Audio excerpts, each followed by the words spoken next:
What's going on, guys? Welcome to the Depot Podcast, a new episode by Josh Heathcote, your host.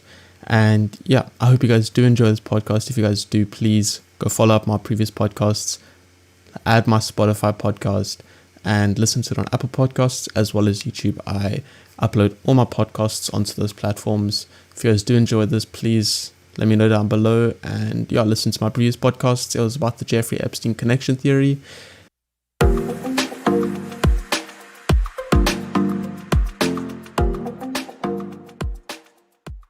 Today's episode or today's podcast is going to be about the death penalty debates, and I am very strong-hearted about this topic because it is a big topic, and I think it can involve a lot of people, and I think a lot of people have the same stance as I have on this.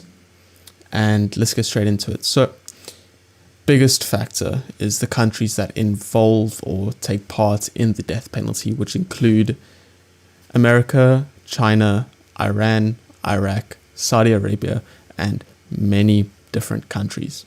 There are 4 different types of execution statuses in the world, which basically means that different countries have different stances towards the death penalty. There are 4 main types.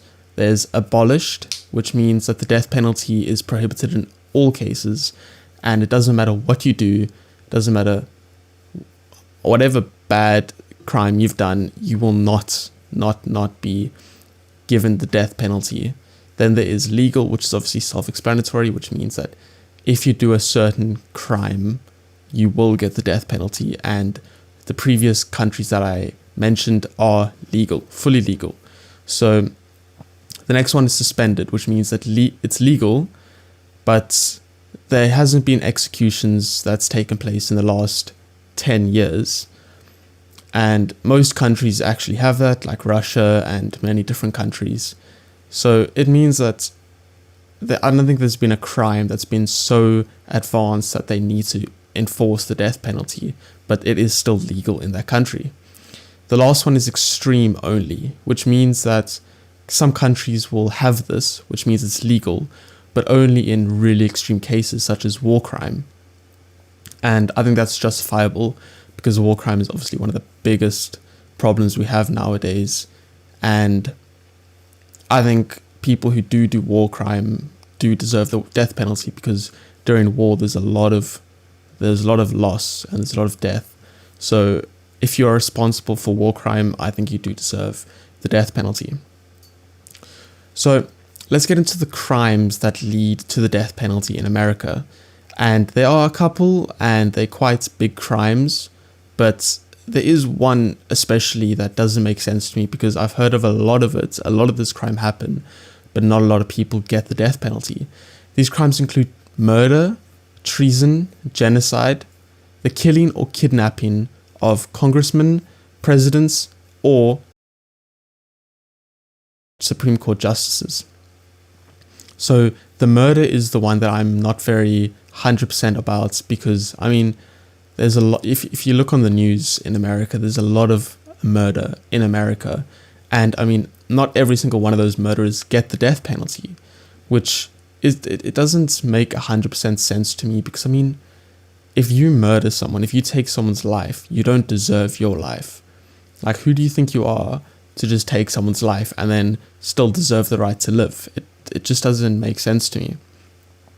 So let's get into the points that I have as to why I think these certain crimes do deserve the death penalty. So in South Africa, we obviously don't enforce the death penalty. It is abolished. We don't do it at all. But I think if we ever had to bring it back, I think these crimes should be the reasons you get the death penalty. And if you listen to me and you hear me out and you hear my explanation, I think you guys will have the same stance as to why I feel this way. So the biggest one that I have is murder. Like I touched on earlier, murder is one of the biggest problems we have, or anyone has in any country. Because I mean, you alone are taking someone else's life. You're taking someone else's right to live, to enjoy life, to cherish life, and all of that. So who do you think you are to just take someone's life? It doesn't matter what they've done to you, to your family, to your friends, whatever. Taking someone's life results in you not deserving your life. So I think if someone murders someone else, they don't deserve the right to live, which I think will then go on to the fact that they should get the death penalty, as well as rape of both adults and children. Nowadays, child rapists are a big problem anywhere in the world, and I mean, a child who doesn't have a proper conscience, a child who doesn't know the difference between right and wrong, you are taking them advantage of because they don't know if it's right or wrong. You are invading them and taking away their dignity. And I don't think if you rape someone, you should have the right to live. It shouldn't be the case. I know this is very controversial, but this is just my point of view on this topic. It is not right for you to rape someone and then just, boom, have the right to live. Because then you go out of prison. It doesn't matter if you've been there for 20, 40 years. You alone are the person that you entered the prison in, and you'll be the same person you leave the prison. So if you rape someone, you have a high chance of raping again. And you just don't deserve the right to live if you rape someone. It doesn't make sense to me how you can take someone away and take someone's dignity away and just have the right to live after that. So let's get into some statistics about the death penalty, especially in America, because you get a lot of statistics from America. So as of 2022, so that wasn't long ago, that was literally a year ago, these are the statistics. 6 out of the 50 American states use the death penalty. So yes, it might seem like a small portion of America, but I mean, these are some of the biggest states in America, which can say a lot about the country. The states include Alabama, Arizona, Mississippi, Missouri, Oklahoma, as well as Texas. Texas being the biggest one. Texas is probably one of the biggest states in the whole of America, and they use the death penalty. So in America, there's a lot of insane people and there's a lot of sane people. And in Texas especially, people murder, people do all these bad crimes, and then they'll get the death penalty. My point of view on the death penalty is that, yes, they've done this crime, yes, they've done this, but if the crime isn't that bad to an extent of taking someone out of this world and scarring them for life, I don't think you should. You don't need the death penalty. Like petty armed robbery, petty theft, all of that kind of stuff obviously doesn't require the death penalty. But I mean, increase the years spent in jail so they can think about their decisions, think about what they've done, see the people that they've hurt, and all of that. So that's just my point of view on the death penalty. It's a very controversial topic, but yeah, there are different ways to execute criminals with the death penalty. There are some authorized ways and some unauthorized ways. So let's touch on both of those ways. For the authorized, there is lethal injections, electrocution, lethal gas, hanging, as well as shooting. Lethal injections being the most common nowadays within all countries that promotes the death penalty, because it's the safest way, it's the least brutal way to kill someone. Like the lethal injection is just a concoction of substances that is injected to stop your heart, and I think that's the most peaceful way to go for the criminals who've gotten the death penalty. But then there are some unauthorized ways, which is, it's only one, but it's the beheading of someone. And the beheading was very popular back in the old days, like the 16th, 17th, and 18th century. But then we evolved into less brutal ways to kill someone or execute them. And the beheading is the unauthorized way to execute someone, and it's justifiable. It's the most brutal, and it's just degrading of the person that's being killed. Yes, the person that's being killed did do those crimes, but I mean, they still have a dignity, and beheading them is just taking it away. So, obviously, the death penalty was... Okay, cut this out, it is unnecessary. So, the first death penalty, it's occurred in Egypt in the 16th century. Now, the 16th century was a long, long time ago, and it just takes you back to the ways people thought this way and people did these things, even back then, with no social media, no nothing. None of those sorts. They just saw the person, they saw the crime, they heard of the crime, they justified it to execute the person, which it doesn't make 100% sense. I mean, yes, if they murdered someone, like I told you, my stance, they should deserve to die because they took someone out of this world, so they shouldn't be in this world. And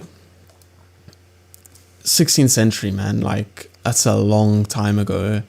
It doesn't make sense to me why people think this way, and people regard the fact that, yes, they've committed this crime, but hey, you don't need to kill him. You don't need to kill someone for doing a crime unless it's an extreme crime. So let's go back to the American part of the death penalty. So the biggest state that holds the most execution is Texas. Like I said, Texas being one of the biggest states in the whole of America, holds at like an average around 279 victims as of today. It could be much higher, but that's what I found from research. 279 lives lost from the death penalty. Yes, it's a small number compared to the population of America, but I mean, 279 families lost someone due to the death penalty. Like, do policemen and do courts, judges and all of that sleep well at night knowing the fact that they've killed 279 people from the death penalty in probably some of the most undignified ways to kill them?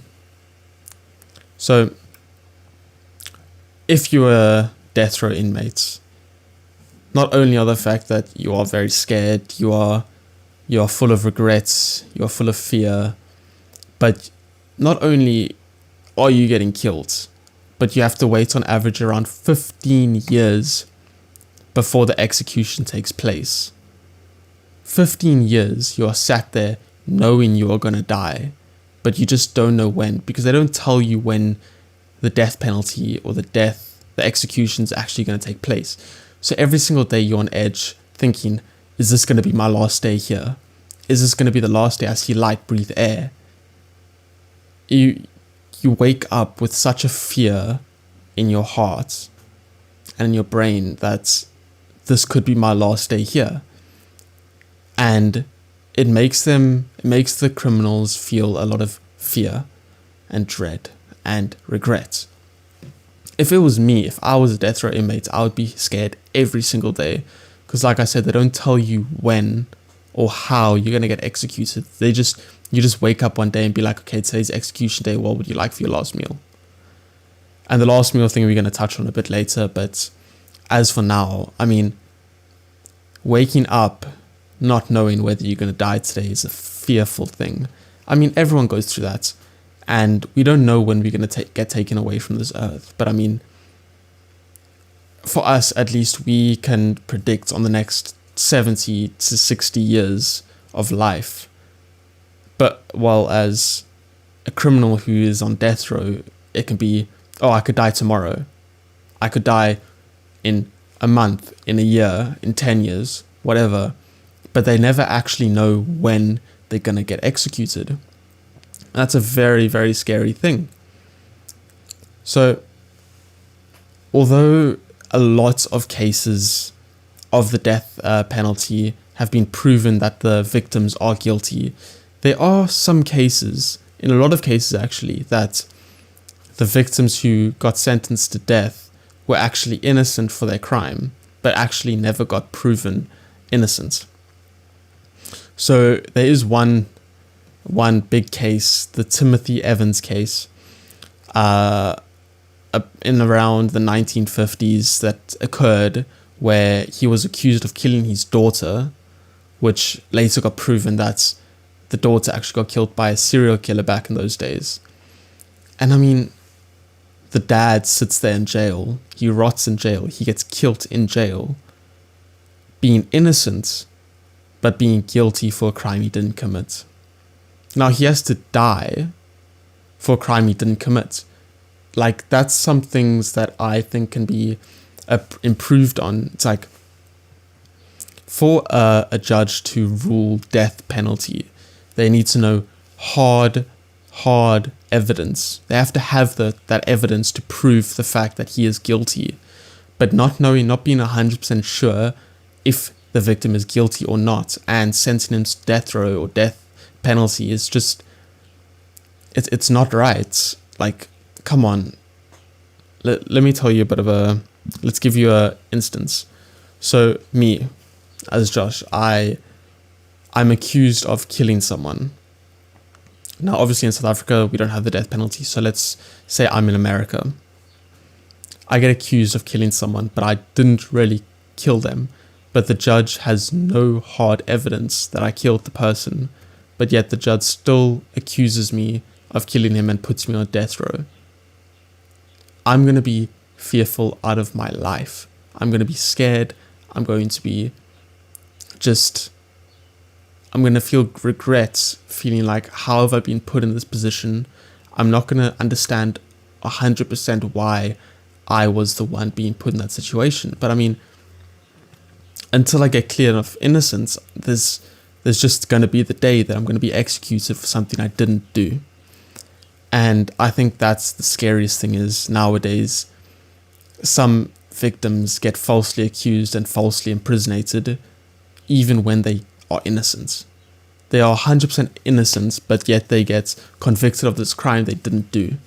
So in the gist of it, as the story takes a ending, I think if I was put in a position where I was falsely accused and I was put on death penalty, I'll be scared out of my mind. Like, it's not right, the fact that I'm being accused of something I didn't do. And I can imagine Timothy Evans felt the same thing.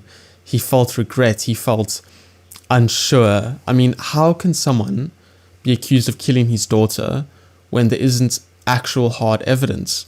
If I was the judge, I would at least wait until there's hard evidence to, convict a person of doing something that he didn't do. So if I was the judge, I would at least have the court case go on for a long period of time, waiting for evidence to come up, new evidence to come up, old evidence to be reevaluated, just to be 100% certain if this crime was committed by this specific person. And yeah, so let's get into more statistics. So China with a population of almost 2 billion people holds the world record, the world top rate of the most executions. And this statistic is going to shock you incredibly. So from what I've heard from China, it's the most elegant, the most respected country in the world. But yet they have the highest execution rates of around 1,000 victims annually. So not just 1,000 victims in total, 1,000 victims annually. That means 1,000 people, whether they are not innocent or they're innocent, they get killed annually. And that just blows my mind. I mean, 1,000 people, 1,000 Chinese people get killed by the death penalty annually. And it doesn't matter whether they are innocent or not innocent, they still get put part of that statistic. And that's in a huge number. It's a huge number. Yes, obviously 1,000 people compared to the actual population the ratio is very, very different. But still, it's 1,000 people who lost their lives, 1,000 people's families that lost someone they loved. due to the death penalty of a stupid decision that the victim or criminal made. So, like I said, the last meal, one of the biggest memes going around, and you'll always find YouTube videos back in the day of some of the best, some of the weirdest, the worst last meals you get while the victim is on death row. So the last meal is pretty much a meal that the victim can ask the warden or the police guard what he wants or she wants before they get executed. This can range from whatever they want, literally anything they want, they can get to eat and to drink before they die.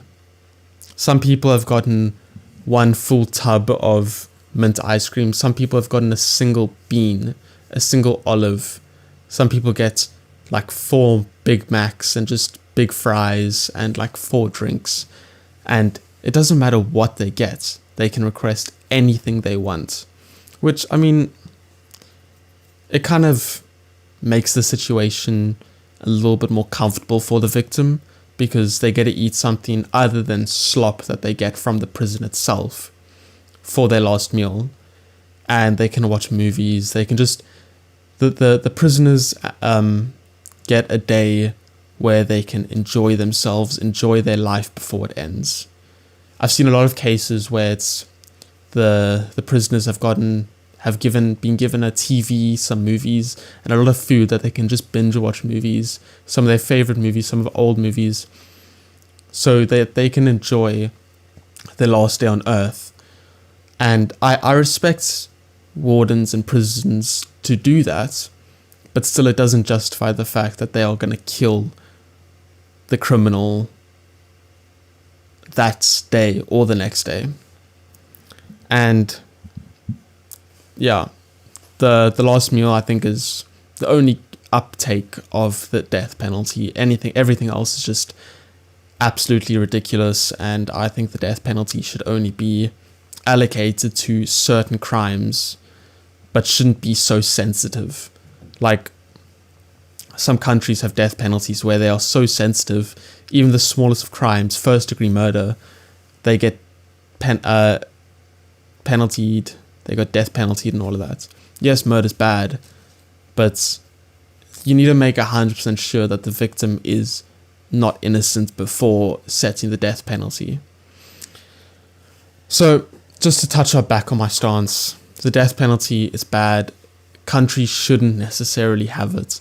But if the countries do have it, I'm not saying countries should all have the death penalty, but the countries that keep the death penalty and just uphold it and are not going to let it go should have a set rule that they should only be the victim should only be given the death penalty when they are 100% certain that the victim did the crime. And if it's murder, rape, or whatever, you need to be 100% certain, because as soon as you're not 100% certain, you are taking someone else's life that should still be given life. And I think that's the biggest thing everyone needs to understand, is people who are innocent lose their lives for something they didn't do. And you can actually see that in a lot of cases, not only with the death penalty, but I mean, especially with like sex offenders. And the sex offender, can be accused of doing this. Child predators, they can be accused of doing this, and then their life is ruined, but let alone the fact that they are actually innocent, but there's no hard evidence against them to provide the innocent regard. That's a big thing. Their lives are ruined. It's a criminal record. They can't be given any job, anything related to children, and restaurants where the children are there. Literally anything they can't do because of their criminal record, even though they are innocent. If they are guilty, I 100% agree with the fact that they can't be around schools, anywhere near children, because just now it happens again. So I think that's the biggest thing now that judges and police officers and lawyers need to understand, is you need to be 100% certain that the victim is not innocent before sentencing them to death, to impersonate them and all of that. So that was my stance on the death penalty, and I really, really hope you guys did enjoy that.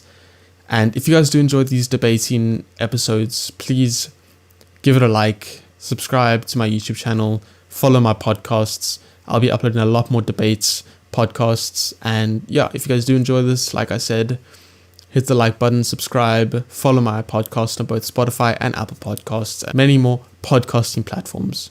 So yeah, I'll check you guys in the next one. Goodbye.